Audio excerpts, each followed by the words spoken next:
Muli po ako si Reverend Father Nino Jomel De Leon ng ICS Batch 2008. Ako po ay member ng team ministry sa Parish of the National Shrine of Our Lady of Fatima dito sa lungsod ng Valenzuela.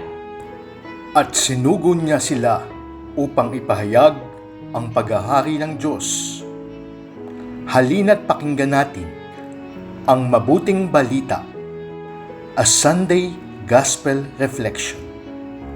Sa pagpapatuloy natin ng ating paglalakbay sa buhay pananampalataya, 28 Sunday in Ordinary Time, ang ating Gospel reading ay mula sa Matthew chapter 22 tungkol sa talinghaga sa kasalan. Sang-ayon sa kwento, mayroong hari na naghanda ng piging. Yung mga inanyayahan, tila baga wala naman interes doon sa handaan hanggang magalit yung hari at ang naging mga bisita niya, sabi niya sa alipin, lahat na lang tawagin na nasa lansangan. Mabuti man o masama, tawagin, papasukin. Sapagkat yung mga inanyayahan ko na tunay, ayaw naman pumunta. Sa linggong ito, 28 Sunday in Ordinary Time, I want you to reflect on the following. Una, sabi dito sa pinakahuling bersikulo, marami ang tinatawag, ngunit kakaunti ang hinirang. Many are called, but few are chosen. First, I want to reflect on listening. Listening is very, very important. Para marinig yung tawag, kinakailangan ng taus-pusong pakikinig. Ang mundo pa naman ngayon, punong-puno ng ingay. Maraming gustong magsalita, I want to speak, I want to be heard, but no one wants to listen. Yung makita lang natin sa Facebook, Instagram, Twitter, lahat ng issue may sinasabi tayo kahit hindi eksperto. I want to speak, I want to be heard, but I don't want to listen. Listening is very important sapagkat ang pakikinig ay pagmamahal at ang pakikinig ay pag-unawa. Sa anumang relasyon, ang pakikinig ay mahalaga. Pakinggan mo bakit ba siya nagalit. Pakinggan mo bakit ba siya nasaktan. Pakinggan mo para lumalim ang iyong pag-unawa sa kanya. Listening is indeed a form of love. And listening is indeed a form of understanding. You want to hear the call of the Lord? Then dare to listen to Him. Ikalawa, mahalagang aspeto ng pakikinig ang pananahimik. Makakapakinig ka lang kapag marunong tayong manahimik.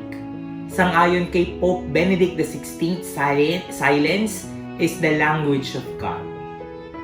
Huwag kayong matakot sa tahimik, sapagkat sa tahimik, diyan lalapit ang Diyos. Look at the flowers, the trees, and the grass. They all grow in silence. Look at the stars, the sun, and the moon. They all move in silence. Silence is the language of God. Nung ako'y nag-aaral pa sa minor seminary, pag-akyat ko doon sa dormitory, may nakalagay na lettering doon sa may pader ng hagdanan papuntang second floor. Sabi doon, in the silence of our hearts, the Lord speaks. And truly is. You want to listen to the Lord, then learn how to be silent. Sabi ng isang sikat na kanta, I will come to you in the silence. And when the Lord comes in the silence, He will tell you, I love you and you are mine.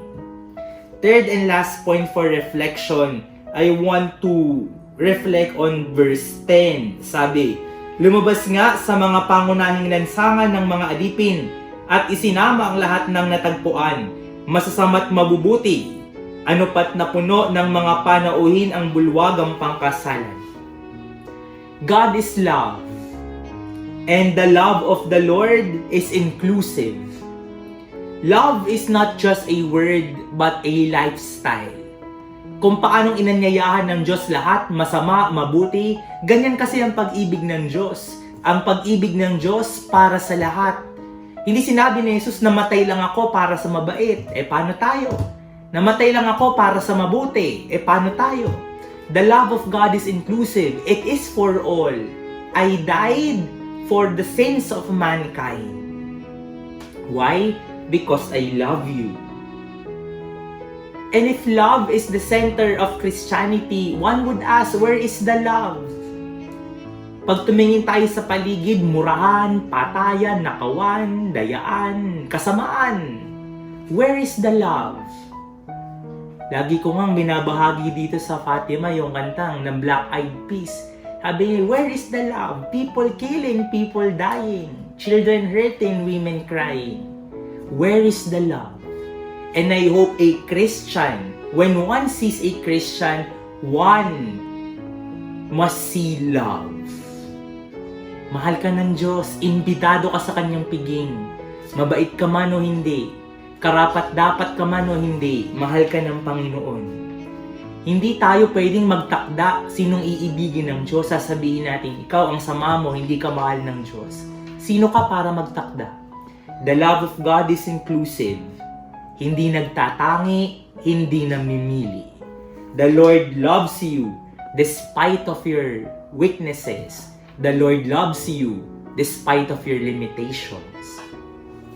Sa 28th Sunday in Ordinary Time, we are being invited.